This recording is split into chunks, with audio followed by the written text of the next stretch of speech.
예수님께서 예루살렘에서 나오신데 그 예루살렘이 시온산에 있어요. 시온산에. 시온산에 있는데 시온산이 지금 시온산에서 예수님께서 거주하시는 베다니까지 가려면은 시온산에서 내려오면 그가 기드론 골짜기예요. 기드론 골짜기를 내려와서 다시 감람산으로 올라가야 됩니다. 그러면 감람산 중턱에가 거기가 베다니가 있어요.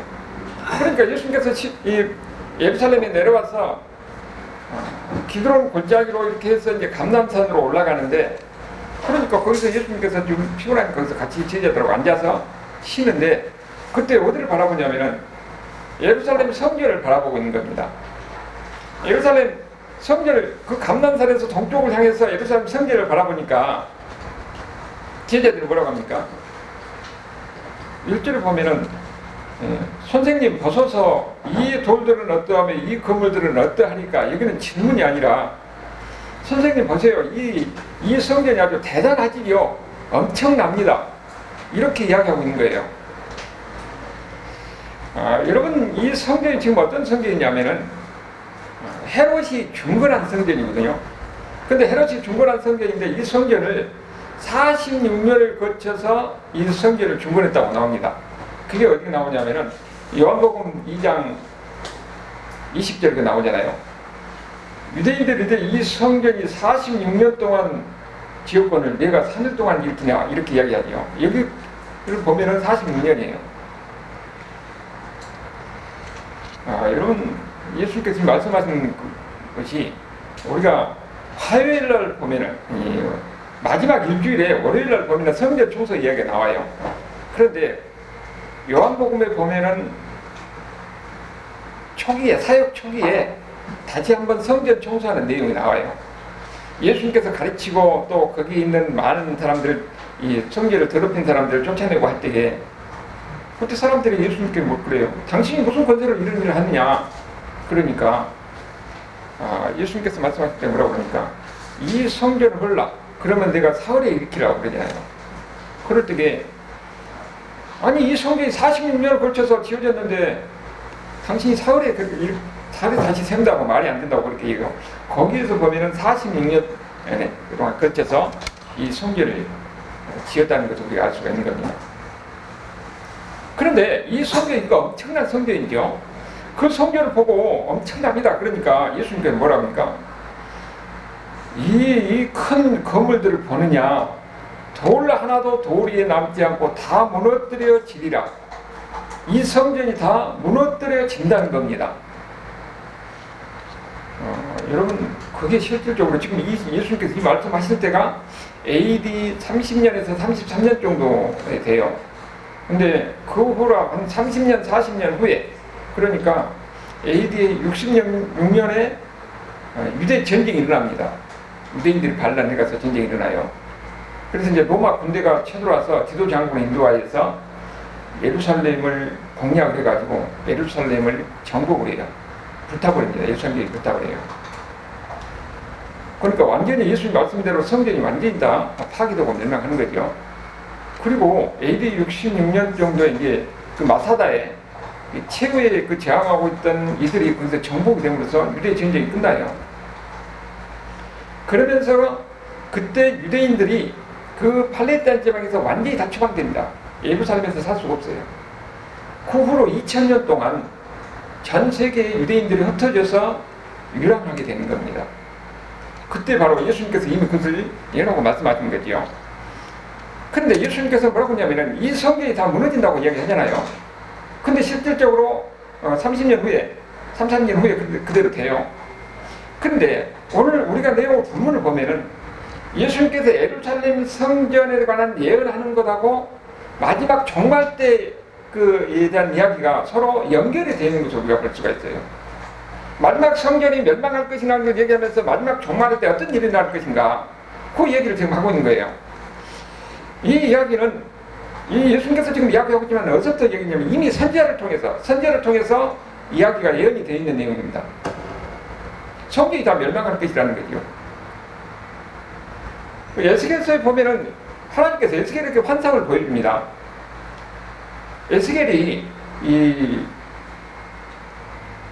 유다가 멸망할 때에 그 2차 바벨론 침공이 있을 때 그때 포로로 끌려가요. 포로로 끌려갈 때에 거기서 바벨론에 있을 때 하나님이 환상을 보여줍니다. 보여주면서 이미 예루살렘 멸망에 관한 환상을 보여줘요. 근데 나중에 보니까 하나님이 보여준 그 환상대로 예루살렘이 멸망을 합니다. 그때 예루살렘이 이스라엘이 전체가 멸망하고 성전도 멸망하고 그때 본 환상이 그때 하신 말씀이에요. 에스겔서 11장 22절 24절에 보면은 그때 뭐냐면 그때가 말이 종말의 때예요.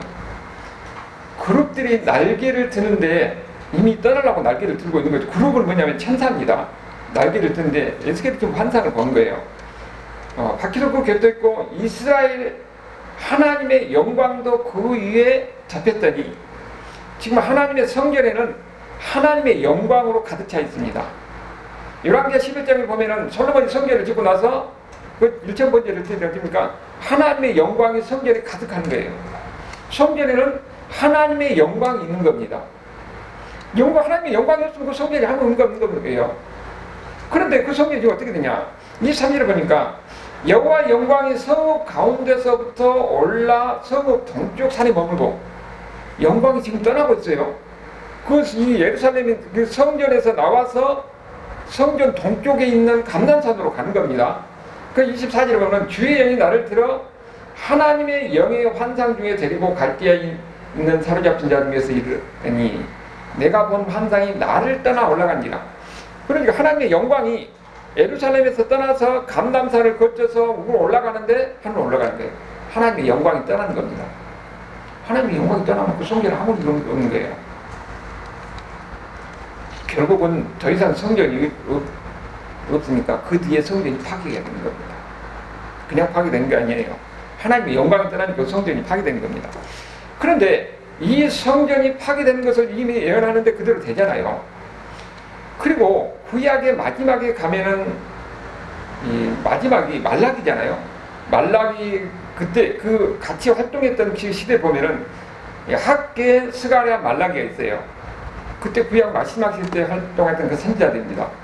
그 스가랴서에 보면은 어떤 이야기가 나오냐면은 스가랴서 14장 4절에 그 나옵니다. 여러분 여기 성구 찾기를 봐보세요. 그날이 어떤 날입니까? 종말의 때예요. 종말의 때. 그의 발이 메시아의 발이 예루살렘 앞 곧 동쪽 감난산에 서실 것이다 그랬어요. 메시아의 발이 감난의 산에 선다는 것은 메시아가 다시 와서 이스라엘을 지배한다는 겁니다. 이스라엘을 지배하고 통치한다는 거예요. 온 세상이 메시아의 발 아래 무릎을 꿇을 것이라는 것을 여기서 이야기하는 겁니다. 메시아가 공중 성령에서 온 세상을 지배할 것이라는 거예요.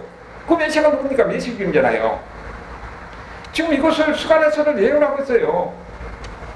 그런데 여기 지금 뭐냐면은 감난산 이미 메시아가 다시 그 사람들은 유대인들을 어떻게 믿냐면은 여기 말씀을 근거로 메시아가 다시 오는데 어디로 오느냐면은 어디로 온다고요? 예루살렘 동쪽 감난산에 온다고 그럽니다. 그 사람들 그렇게 믿고 있는 거예요. 다시 온다는 것은 메시아가 다시 부활한다는 거잖아요. 다시 와서 그들에게 그러니까 성전 미문으로 해서 성전으로 들어간다고 그들은 그렇게 믿고 있어요. 여러분 그러니까 지금도 이 예루살렘에 가면은 이 감람산에는 전부 다 무덤이 있습니다. 거기 왜 무덤이 있어요? 그 돈 있는 사람 거기서 그 무덤에 아무나 들어갈 수 없어요. 엄청나게 돈이 많은 사람만 거기에 그 무덤을 찾아서 거기 들어갑니다. 근데 전부 다 무덤이에요. 그 사람들은 뭐냐면은 메시아가 와서 다시 오실 때 자기들이 했던 거 자기 살아난다는 거, 자기 부활한다는 거예요. 그러니까 내가 돈을 주서 그걸 사가지고 다른 사람보다 내가 먼저 부활하겠다는 그 인간의 욕망이 그 감난산에 전부 다 무덤이 있는 겁니다. 그들은 자기들 부활할 것을 믿고 있는 거죠. 그 유대인들이. 그래서 그 감난산에 그런 무덤이 있는 거예요. 그러니까 메시아가 오늘 그날은 어떠냐? 감난산 동쪽으로 제일 먼저 메시아가 와서 그들이 자기들도 살아날 것이라는 그런 기대를 이제 유대인들도 그러니까 부활을 믿는다는 것을 우리가 볼 수가 있는 겁니다. 그런데 바로 그곳에서 예수님이 말씀하고 있어요. 스가랴서 예언한 대로 또 유대인들이 믿고 거기에 또 무덤이 있는데 바로 그곳에서 예수님이 오늘 말씀하고 있는 겁니다. 뭐라고 그랬어요? 이 성전이 다 무너뜨려진다고 얘기해요. 그러니까 3절에 보니까 3절 4절에 뭐라니까 언제 이런 일이 일어날 이런 일이 일어나려고 하면은 무슨 징조가 있느냐? 이미 예수님께서는 예수님이 다시 오실 것 같은 것을 이야기를 했잖아요. 감난산에서.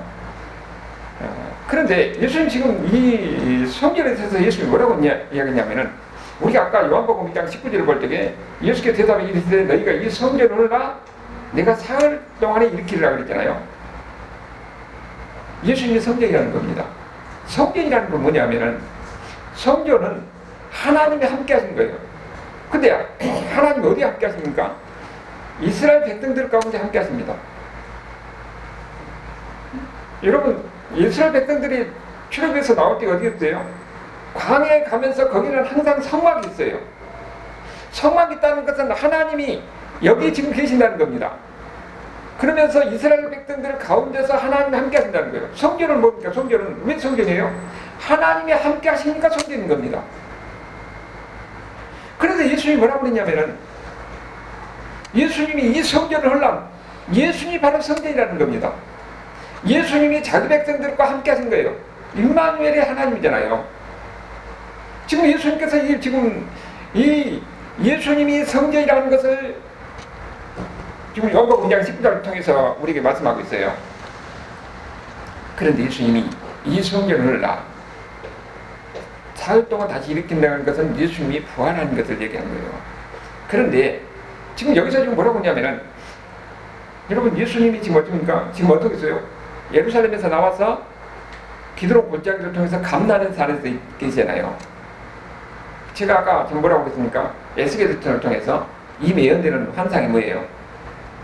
하나님의 영광이 예루살렘에서 나와서 감남산을 저쪽 하늘로 올라가는 걸 떠납니다. 그래서 성전이 어떤다고요? 다 파괴되고 멸망하는 겁니다. 지금 예수님이 예루살렘에서 나와서 어디 계십니까? 감남산에 계신 겁니다. 예수님이 지금 예루살렘에서 떠나서 감남산에 계신 거예요. 그럼 그 예수님이 떠나면 어떻게 돼요? 예수님이 어떻습니까? 예수님이 성전이면서 예수님이 하나님의 영광입니다. 하나님의 영광이 떠난 것을 에스겔을 통해서 보여주는데 예수님이 앞으로 그렇게 예수님을 통해서 이미 에스겔서에서 이야기됐던 것이 바로 모형이라는 것을 우리에게 이야기해 주는 거죠. 에스겔을 통해서 예언하는 것이 바로 예수님이에요. 예수님이 성전이고 예수님이 하나님의 영광입니다. 예수님이 거기서 떠나니까 나중에 어떻게 됩니까? 예루살렘 성전이 AD 70년에 디도 장군에서 완전히 파괴가 되는 겁니다. 하나님의 영광이 떠나니까 그것을 지금 우리에게 이야기해 주는 거예요. 그런데 우리에게 또 중요한 것은 이 성전이 멸망이 되지만은 그 예수님을 통해서 새로운 성전이 세워질 것이라는 것을 우리에게 이야기해 주세요. 왜냐하면 예수님이 뭐라고 합니까? 예수님이 성전이라고 했잖아요. 그러면은 지금 그러면 어떻게 되느냐? 예수를 믿는 사람이 성전입니다. 왜 그럽니까? 하나님의 영이 그 안에 계시기 때문에. 여러분이 예수님 계시면 하나님의 영, 그리스도의 영이 안에 계세요. 성령이 계십니다. 예수 믿는 사람들이 함께 모일 때에 거기에 내가 있겠다고 그랬잖아요. 우리가 이렇게 함께 모여서 예배를 드릴 때에 하나님의 영인 성령께서 함께 하신 거예요. 그래서 여기가 성전인 겁니다. 이제는 건물이 성전이 아니에요. 하나님의 백성들이 모인 곳에 그 자리에 성령이 계시니까 그래서 성전인 겁니다.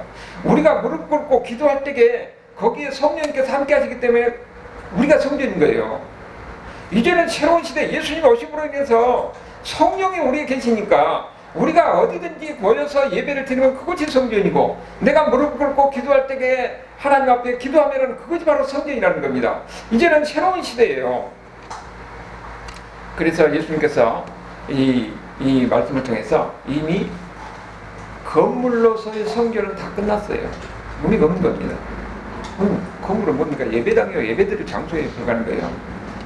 거기에 하나님의 백성들이 모여서 예배를 드릴 때에 그것이 바로 성전이라는 것을 우리가 이야기하는 거예요.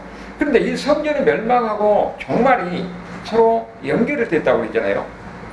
근데 그것을 좀 더 구체적으로 이야기하는데, 그러면은 마지막 종말의 때 무슨 일이 일어나고 무슨 징조가 있느냐, 그걸 제자들이 물어보잖아요.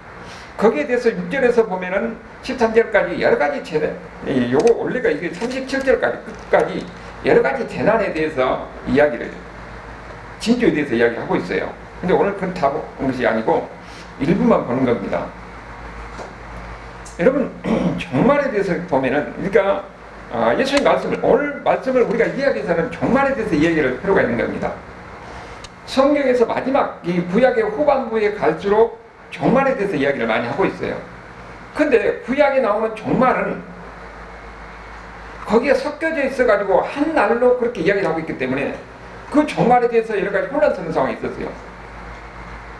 근데 신약에 와서 보니까 종말이 한 날이 아니고 두 날이에요. 두 날의 긴 기간 동안 종말이라고 하는 거예요. 그 두 날이 뭐냐면은 예수님의 초림과 재림이에요. 예수님의 오심으로 해서 종말이 시작되고 예수님이 다시 재림하는 거예요. 재림하시면서 종말이 끝나는 거예요. 그러니까 그 기간이 종말의 기간입니다. 그걸 보면 히브리서 9장 26절에 그렇게 이야기했잖아요. 그리하면 그가 세상을 창조할 때부터 자주 고난을 받았어야 할 것이로되 이제 자기를 단번에 제물로 드려 죄를 없이 하시려고 세상 끝에 나타나십니다. 이 세상 끝이 뭐냐면 종말이에요. 예수님이 나타나신 날이 뭐라고요? 종말이라는 겁니다. 예수님이 세상 끝에 나타났으니까. 그러니까 이 예수님의 오심으로 해서 결국은 십자가에서 죽으시는데 그 제물로 드려서 죽으시는데 이것이 바로 종말인 겁니다. 종말의 시작이에요.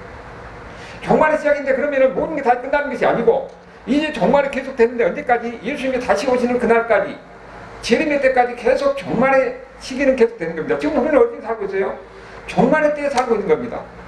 이 우리가 세상에 이런 종말이 아니라 하나님의 관점에서 예수님이 오심으로부터 예수님이 다시 오시는 그날까지 종말의 기간인데, 이 종말의 기간 동안에 여러 가지 예수 믿는 사람들에게 여러 가지 진주도 있고 어려움도 있고 천재지변가도 있을 것이라는 것을 예언하면서 거기에 흔들리지 말고 두려워하지 말라고 예수님께서 말씀하는 거예요. 그래서 이 종말의 시대 때도 살고 있는 하나님의 백성들이 어떻게 살아야 될 것이나 하는 것을 예수님께서 우리에게 진주를 보여주면서 가르쳐주고 있는 겁니다. 이 종말의 때 제일 먼저 예수님께서 뭐라고 말씀하십니까? 성전이 멸망할 것인가 하는 것을 이야기하잖아요. 성전이 다 무너뜨릴 것이라는 것을. 여러분, 당시에 이 예수님이 말씀하신 대로 종말이라고 느낄 수밖에 없는 것이 그 유대 전쟁으로요 100만 명이 죽습니다. 지금이야 100만 명이 문제. 그 당시에는 인구가 거의 희소할 때예요. 그때 유대인들이 100만 명을 준다는 것은 상상할 수 없는 일이에요. 엄청난 재난과 재앙이 있는 겁니다. 그리고 나머지는 다 추방당하고 그런 상황이에요. 그러니까 이곳은 예루살렘이 멸망하고 유대인들이 멸망하고, 여러분 그 AD 7천년에 이 로마의 예루살렘이 불타고 사람들이 죽었는데 그때 어떤 일이 일어나냐, 로마에서 보면은 폼페이, 거기에 화산이 폭발해갖고 폼페이라는 도시가 완전히 전부 다 잿더미로 다 덮어버려요. 그 폼페이뿐만 아니라 그 주변의 도시들도. 근데 지금 발굴 돼서 보니까 식사하다가 완전히 화장대가 돼갖고 죽는 장면, 집에서 뭐 하다가 죽는 장면 그대로 그렇게 벗어나 보이잖아요. 여러분, 여기에서뿐만 아니라 그러니까 그 당시 사람들은 그렇게도 생각했어요. 로마에서 유대인들을 이렇게 하니까 하나님이 재난을 일어나고 폼페이가 완전히 이렇게 멸망했다 그렇게 이야기하지만은 이 성경에서는 그것뿐만 아니라 곳곳에서 이런 자연적인 재난, 전쟁, 기근이 있을 것이라고 계속 이야기하잖아요. 그런데 여기가 이것은 일종의 모형에 불과하고 진짜 종말이 남아있다는 것을 6절에서 8절까지 이야기하고 있어요. 제일 먼저 뭐라고 하냐면은 6절에서 많은 사람이 내 이름으로 와서 이르되 내가 그러하여 많은 사람들을 미혹한다고 합니다. 예수님께서 다시 온다고 그러니까 많은 사람들이 뭐라고요? 내가 재림한 예수라는 거예요. 이 목소리 우리가 너무나 많이 듣잖아요. 예수님이 승천하시고 얼마 있다가도 자기가 예수라고 그렇게 하면서 사람들을 미혹해서 반란을 일으키고 하는 일이 끊임없이 계속됐어요. 그런데 지금도 그것이 계속적으로 있는다는데, 특별히 19세기 말부터 보면은 이 예수님의 재림의 때와 장소를, 시기를 이야기하면서 예수님이 온다 해가지고 사람들을 미혹하는 거. 지금 미랄 우리가 보면은 다닌 사람들, 서양 사람들 여기다 이름표 차고 다니면서 맛지게 다닌 사람 있잖아요. 미랄 성도.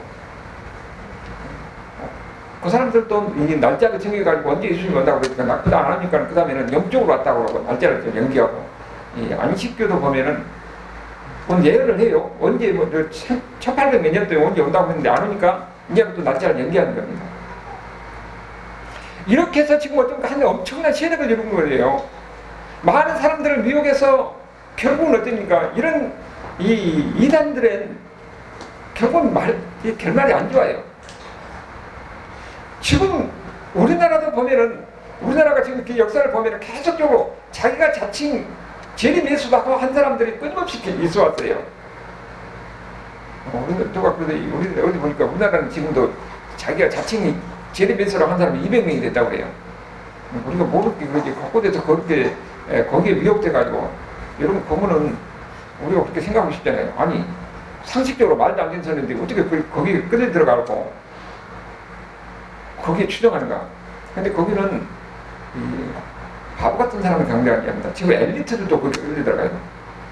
그리고 모든 거, 이 경기도 어떤가, 뭐 아가야인가, 뭐 거기 오늘 모든 것을 다 버리고 집안에 자식들을 다 갖고 들어가지고 거기서 폐쇄된 생활하는데 그렇게 살고 있어요. 근데 그 사람을 믿는 겁니다. 그 사람은 이분이 재림이다, 하나님이라고 그러고 믿고 있는 거예요. 그러니까 정말 이때 맞을 것 같으면은 예수님께서 이렇게 말씀하신 거예요. 내가 바로 재림 예수다 하고 이렇게 하면서 많은 사람들을 미혹할 것이니까 거기에 미혹을 당하지 않도록 주의하라고 예수님께서 말씀하신 겁니다. 바로 지금 이런 일이 있으라는 거예요. 그런데 우리 가운데서 지금 여기 이런 일이 있는데 그것을 분별하지 못하니까 거기에 미혹돼가지고 결국은 가정이 망쳐지고 인생이 망쳐지잖아요. 아니, 내가 학교 다닐 때도 보니까 지금 정명석이 지금 그 사람이 한테 한 40대는 같아, 젊은 나이였어요. 거기다 보면 다 대학생들 와가지고 열심히 그 사람을 받아주고 공부하더라고요. 누가 보니까 성경 엄청 잘 가준다고 해서 가서 보니까는 그 사람이 하고 있는 건데, 지금 보니까 그 사람이 어떤 사람이에요? 완전히 성범죄자이고, 그 사람 자칭 메시아라고 사람들 하고 믿어요. 여러분, 거기 보니까는 이 검사도 거기 추정돼가지고 이 정명석이라는 수사 정보를 해가지고 해임되고 그런 일이 있잖아요. 이런 사입이 이단들에게 이렇게 끌려가는 것이 바보들만 가는 건 아니에요. 영적인 문제이기 때문에 나름대로 자기가 안다고 산 사람들도 거기에 끌려가서 거기에 추종하는 가운데서 거기에 추종노릇 하고 그럼 인생을 마친 사람이 있다는 겁니다. 그래서 예수님께서 미리 경고를 하고 있는 겁니다. 마지막 때가 되면 자칭 재림 예수 하면서 많은 사람들이 미혹할 텐데 거기에 끌려가지 말라는 겁니다. 그게 중요하다고 얘기하는 거예요. 그래서 우리가 중요한 것은 뭐냐면은 성경을 지금 베드로 우리가 공부하는 게 중요합니다. 그런데 잘못하면은 그 사람들도 신천지는 어떻게 합니까? 엄청 성경 잘 가르친다 해가지고 사람들을 끌어들여서 그래서 자기 세력을 만들잖아요. 예수님께서 이미 이것은 이야기하고 있는 거예요. 그런데 실제로 끝에 보면 뭐라고 합니까? 여기 보면은 이것뿐만 아니라 이 난리와 난리 소문이 들을 때 들어가지 말라 그랬잖아요. 그 난리가 좀 어떤 난리냐면은 8절에 보니까 민족이 민족을, 나라가 나라를 대조한다는 겁니다. 전쟁이라는 거죠. 인류 역사에서 끊임없이 전쟁이 일어난다. 그 전쟁이 그 당시에 뭐 전쟁을 당하는 상황 입장에서 뭐 됩니까? 세상 종말이지요. 모든 것이 지금 우크라이나 전쟁을 보세요. 모든 것이 파괴되고 하루아침에 가정이 다 파괴되고 수많은 사람이 죽음을 당하고 완전히 세상 종말 같은 이런 상황이 느낄 수밖에 없어요. 우리나라 6.25 전쟁 때 얼마나 많은 사람들이 죽고 교회에서 얼마나 사람들이 희생을 당했습니까? 이 마지막 때는 이런 재난 속에서, 전쟁 속에서, 근데 그것뿐만 아니라 이런 사회적인 이런 재난만 있는 게 아니라 자연적 재난도 있어요. 이거 뭐라고 그럽니까? 곳곳에서 지진이 나고 기근이 있는데 이것은 오히려 재난의 시작이라고 얘기하는 겁니다. 우리가 볼 때는 지진이 나고 곳곳에서 이 기후 변화로 인해서 지금은 또 이 기분이 또 심해요. 어떤 곳에는 아주 그야말로 비가 엄청 내리고 어떤 데서는 비가 완전히 안 오고 그래가지고 기후가 완전히 불규칙 돼가지고 거기에 식량난이 일어나고 한쪽에서는 넘치고 한쪽에서는 굶어 죽고 하는 그런 상황이 지금 뭐 옛날 이야기가 아니라 지금도 곳에서 일어나고 있는 이런 상황이라는 겁니다. 그러니까 우리가 사는 시대 때는 이 종말 때에는 이런 천지의 지변 가운데서 계속 이렇게 반복되고 그러니까 우리가 그럼 살고 있으니까 그런 상황 속에서 우리가 살고 있는 거예요. 그러니까 지금 우리 지금 우크라이나에서 일어난 전쟁이나 아니면은 이 팔레스타인에서 이스라엘 간의 그 전쟁이 그것이 우리에게 안 일어난다는 보장이 없잖아요. 어차피 여차 지도가제가 잘못하면은 결국은 한순간의 결정이 그런 재난을 일으킬 수 있는 겁니다. 그런데 그 당하는 사람 입장에 어떻게 됩니까? 완전히 세상이 종말이죠. 근데 예수님은 이런 일이 계속적으로 있을 텐데 그것이 끝이 아니라는 것을 이야기합니다. 그러면서 뭐라고 그럽니까? 7절 하반절에 그러잖아요. 아직 끝은 아니니라 이렇게 이야기하고 있어요. 여러분, 우리는 지금 어떤 시대에 살고 있냐?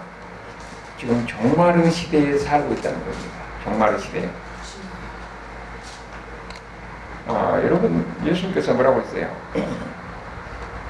마지막 때 살면은 지금 누구에게 이야기해요? 예수 믿는 사람한테 이야기하잖아요. 우리가 흔히 그렇게 생각해요. 아니, 예수를 믿으면은 모든 병도 없어지고 모든 것이 잘 될 것이다. 오늘 예수의 말씀 보면은 그렇게 이야기 안 했어요. 오히려 뭐라고 그럽니까? 지금 이 9절 10절에서 이야기하는 것을 보면은 환난과 핍박이 있다고 이야기해요. 너희가 스스로 조심하라. 사람들이 너희를 공회에 넘겨주고 예수 믿는 사람을 너희를 회당에서 맷질하여겠으며 나로 말미암아 너희가 권력자들과 임금들 앞에 서리니 이는 그들에게 증거가 되리 아니라. 11절에도 그럽니다. 사람들이 너희를 끌어다가 넘겨준다고 얘기해요.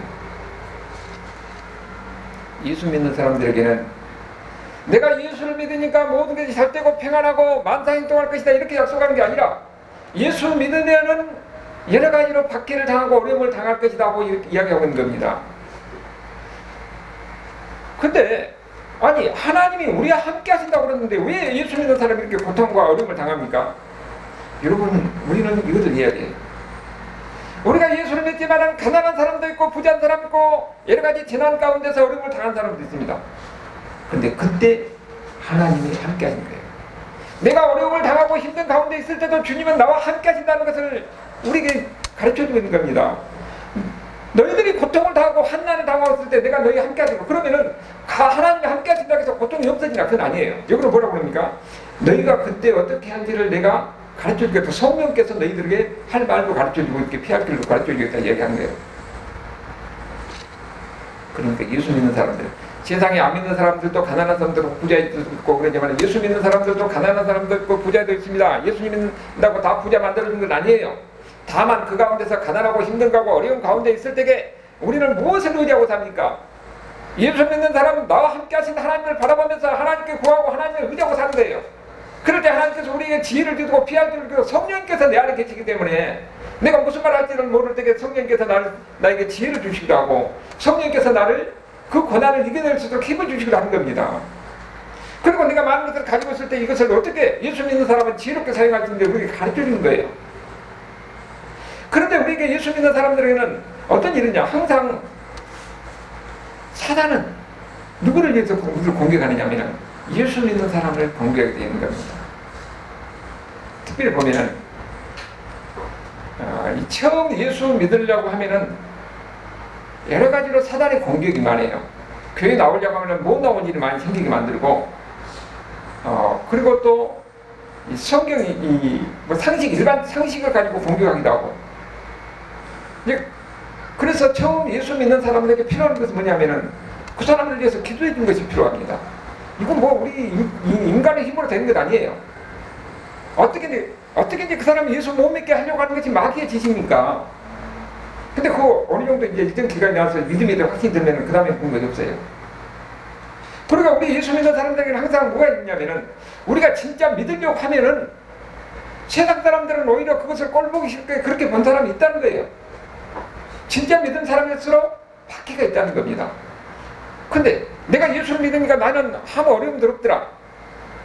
이런 사람은 진짜 그 사람이 예수 믿는 사람인지 생각해봐야 하는 문제입니다. 예수님은 오늘 마지막이 종말의 시대 때를 살고 있는 우리, 여러분, 우리가 종말의 시대에 살고 있으니까 내가 이 세상 내일 끝난단 말이 아니에요. 그것은 하나님의 관점에서 천년이 하루 같고 하루 천년이 같은데 하나님은 한 경쟁에 불과한 거예요. 다만 우리가 사는 이 시대에 예수 믿는 사람들에게는 여러 가지 어려움이 있다는 거예요. 왜냐하면 우리는 세상에 있는 속한 사람이 아니고 마귀에 속한 사람이 아니고 천국 백성들은 하나님의 택한 사람이고 하나님의 백성들이에요. 그렇기 때문에 외부적인 공격이 있을 텐데 이를 어떤 누구를 의지하고 너를 의지하는 것이 아니라 하나님을 의지하는 겁니다. 하나님을 의지할 때 성령께서 우리에게 함께해서 이들을 극복하고 이겨낼 힘을 주신 것입니다. 그래서 우리는 이미 종말의 때에 우리가 살고 있는, 우리는 하나님의 택한 하나님의 백성으로 살고 있는 거예요. 그러나 우리가 예수 믿는다고 해서 모든 것이 다 평안한 게 아니라 얼마든지 어려움이 있을 수 있다. 그렇지만은 견디라고 하는 거예요. 오직 하나님을 믿고 하나님을 의지하면서 이런 고난과 어려움을 잘 견뎌내라는 겁니다. 그러면은 나중에 뭐가 있는 거예요? 하나님의 영광이 있는 겁니다. 우리에게는 천국이 우리에게는 보장되어 있는 거예요. 우리가 이 세상에서 여러 가지 고난을 받고 어려움을 받고 힘든 가운데 살고 있지만은 하나님은 우리를 택하셔서 천국 백성으로서 오른쪽으로 만들어 가시고, 그러면서 궁적으로 놓으니까 더 이상 슬픔도 없고 아픔도 없고 눈물도 없는 천국에서 주님과 함께 영원한 삶을 사는 겁니다. 우리는 바로 이 소망을 갖고 사는 거예요. 이것이 바로 오늘 이 시대를 살아가는 우리의 삶인데, 이 시대가 어떤 삶이야? 종말의 시대라는 것을 우리에게 이야기하고 있는 겁니다. 이런 가운데서 여러분도 희망을 갖고 담대하게 믿음으로 살아가는 이런 하나님의 백성의 삶이 될 수 있기를 주님으로 축원합니다. 아멘.